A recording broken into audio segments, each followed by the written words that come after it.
أعوذ بالله من الشيطان الرجيم. بسم الله الرحمن الرحيم.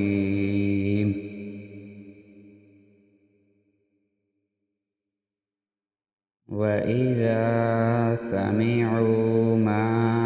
أنزل إلى الرسول ترى أعينهم تفيض من الدمع مما عرفوا من الحق يقولون ربنا آمنا فاكتبنا مع الشاهدين.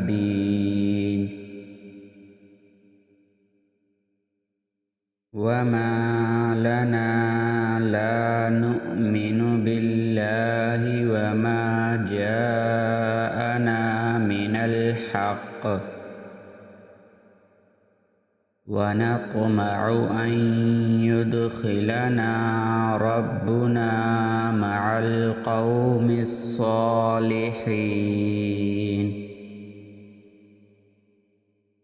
فأثابهم الله بما قالوا جنات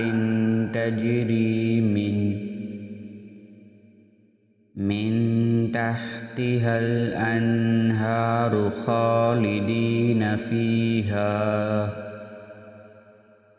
وذلك جزاء المحسنين. والذين كفروا وكذبوا بآياتنا أولئك أصحاب الجحيم.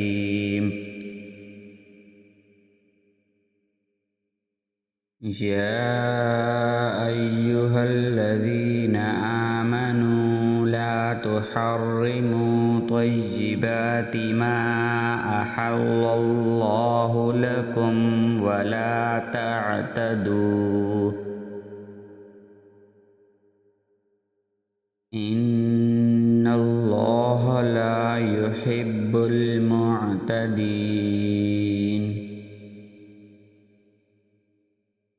وكلوا مما رزقكم الله حلالا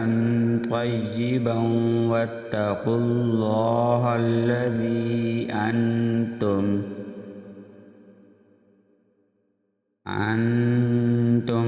به مؤمنون. لا يؤاخذكم الله باللغو في أيمانكم ولكن يؤاخذكم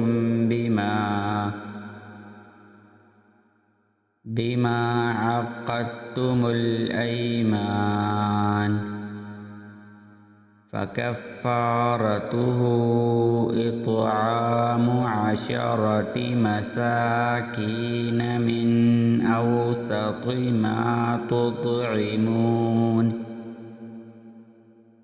ما تطعمون أهليكم أو كسوتهم أو تحرير رقبة فمن لم يجد فصيام 3 أيام ذلك كفارة أيمانكم إذا حلفتم واحفظوا أيمانكم كذلك يبين الله لكم آياته لعلكم تشكرون. يا أيها الذين آمنوا إنما إنما الخمر والميسر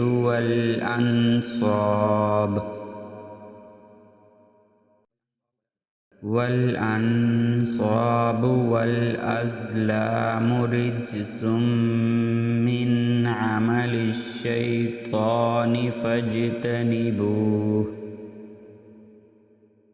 فاجتنبوه لعلكم تفلحون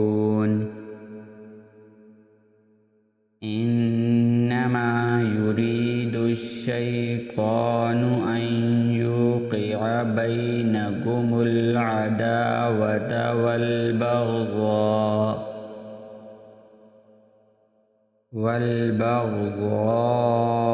في الخمر والميسر ويصدكم عن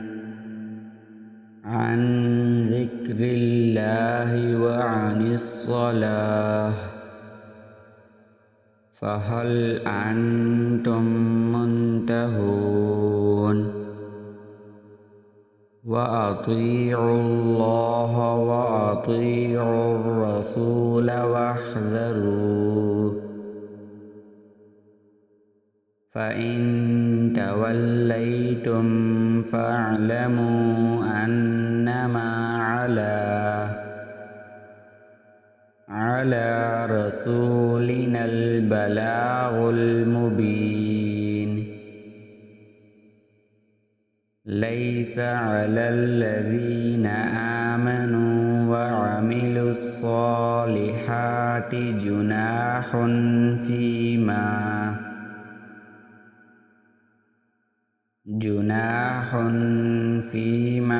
طعموا إذا ما اتقوا وآمنوا وعملوا الصالحات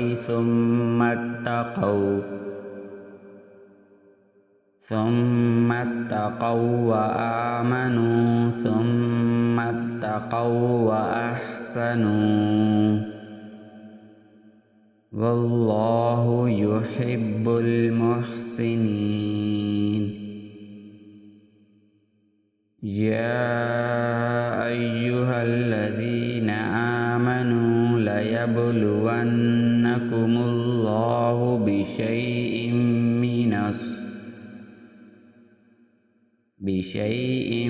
من الصيد تناله أيديكم ورماحكم ليعلم الله من يخافه بالغيب فمن اعتدى بعد ذلك فله عذاب أليم يا أيها الذين آمنوا لا تقتلوا الصيد وأنتم حرم ومن قتله منكم متعمدا فجزاء مثل ما قتل من النعم يحكم به ذوى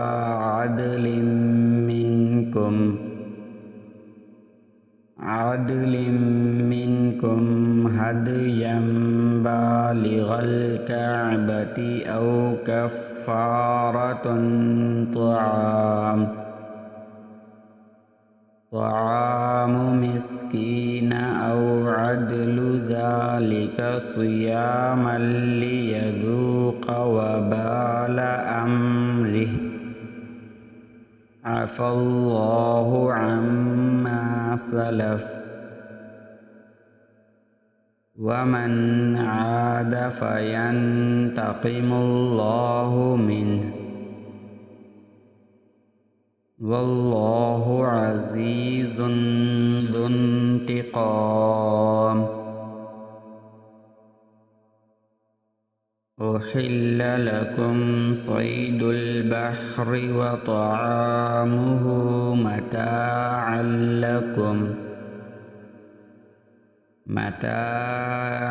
لكم وللسيارة وحرم عليكم صيد البر ما دمتم حرما واتقوا الله الذي إليه تحشرون جعل الله الكعبة البيت الحرام قياما للناس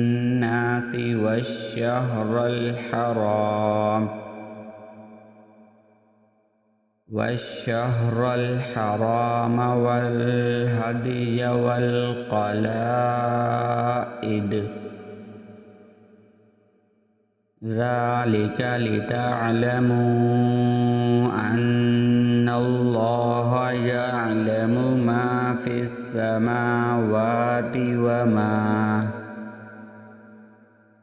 وما في الأرض وأن الله بكل شيء عليم اعلموا أن الله شديد العقاب وأن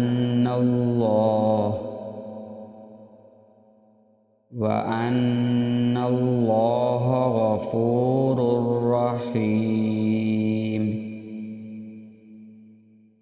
ما على الرسول إلا البلاغ والله يعلم ما تبدون وما تكتمون قل لا يستوي الخبيث والطيب ولو أعجبك كثرة الخبيث فاتقوا الله يا أولي الألباب لعلكم تفلحون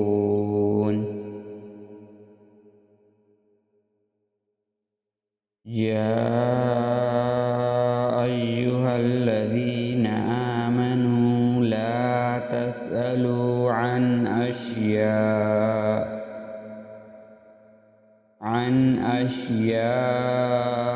إن تبد لكم تسؤكم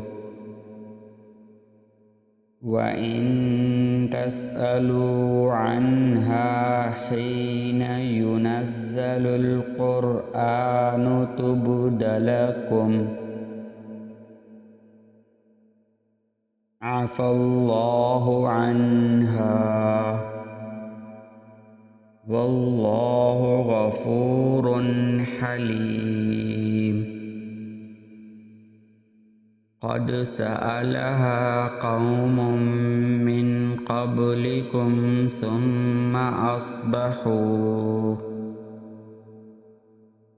ثم أصبحوا بها كافرين ما جعل الله من بحيرة ولا سائبة ولا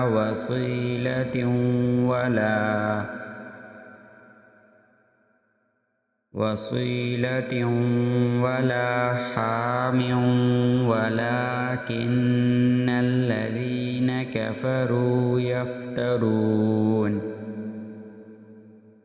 كفروا يفترون على الله الكذب وأكثرهم لا يعقلون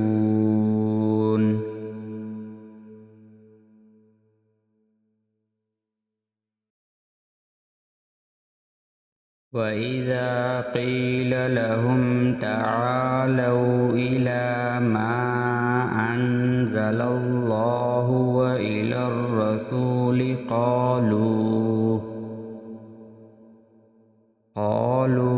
حسبنا ما وجدنا عليه آباءنا أولو كان آباؤهم لا يعلمون شيئا شيئا ولا يهتدون يا أيها الذين آمنوا عليكم أنفسكم لا يضركم من ضل إذا اهتديتم إلى الله مرجعكم جميعا فينبئكم بها كنتم تعملون يا أيها الذين آمنوا شهادة بينكم إذا حضر أحدكم الموت حين الوصية اثنان ذوا عدل منكم أو آخران من غيركم إن أنتم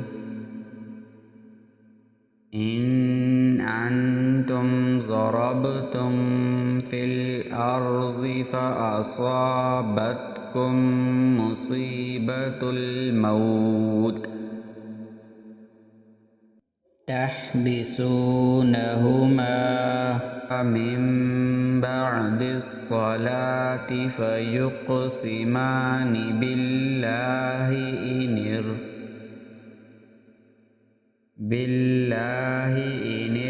ارتبتم لا نشتري به ثمنا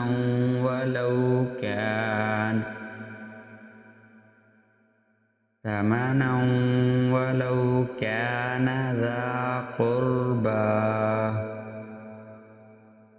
ولا نكتم شهادة الله إنا إذا لمن الآثمين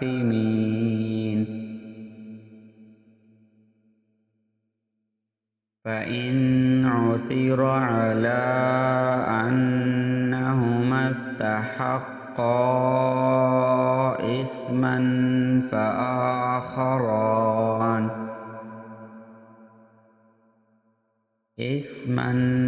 فآخران يقومان مقامهما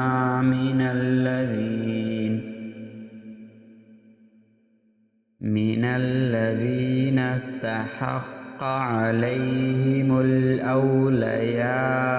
فيقسمان بالله لشهادتنا أحق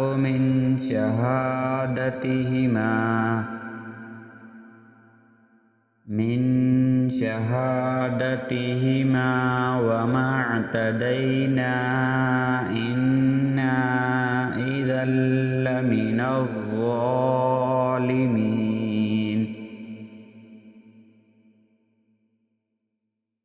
ذلك أدنى أن يأتوا بالشهادة على وجهها أو يخافوا أن ترد أيمان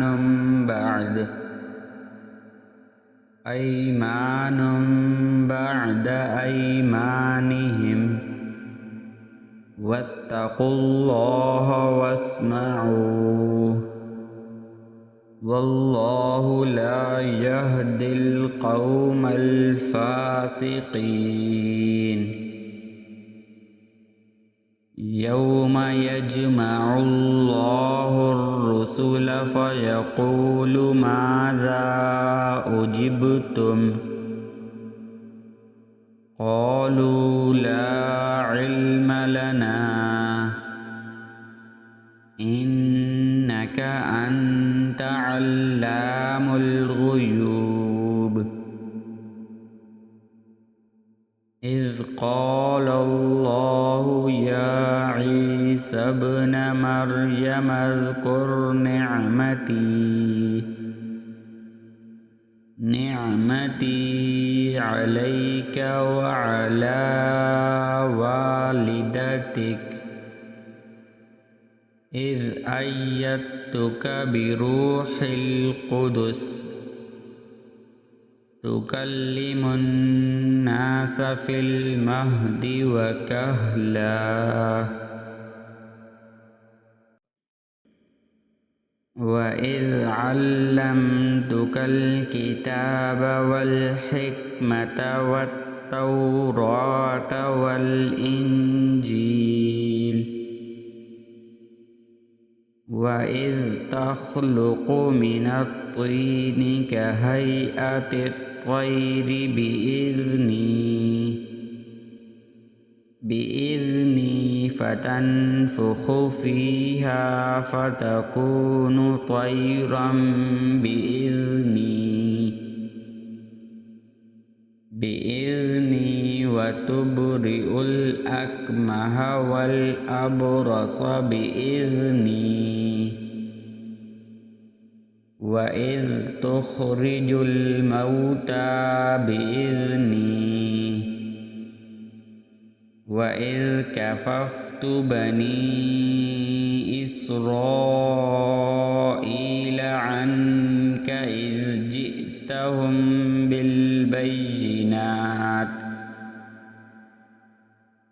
بالبينات فقال الذين كفروا منهم إن هذا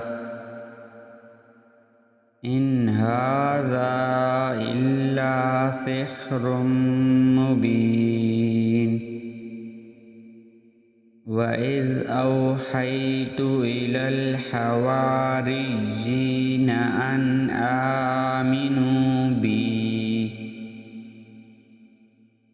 آمنوا بي وبرسولي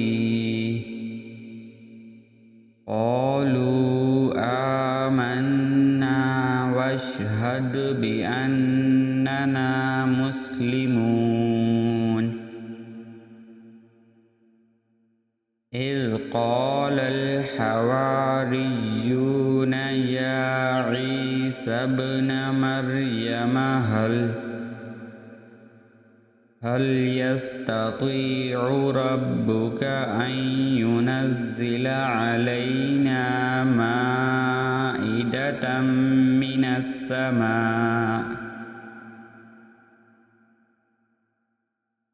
قال اتقوا الله إن كنتم مؤمنين قالوا نريد أن نأكل منها وتطمئن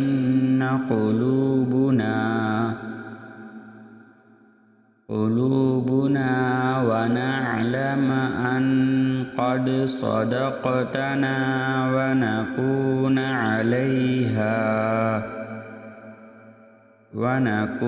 عليها من الشاهدين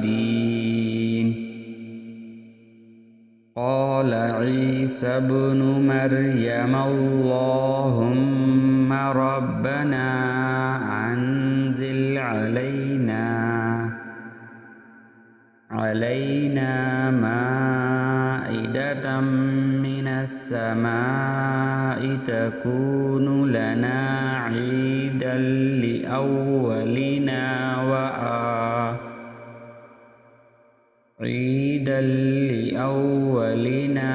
وآخرنا وآية منك وارزقنا وأنت خير الرازقين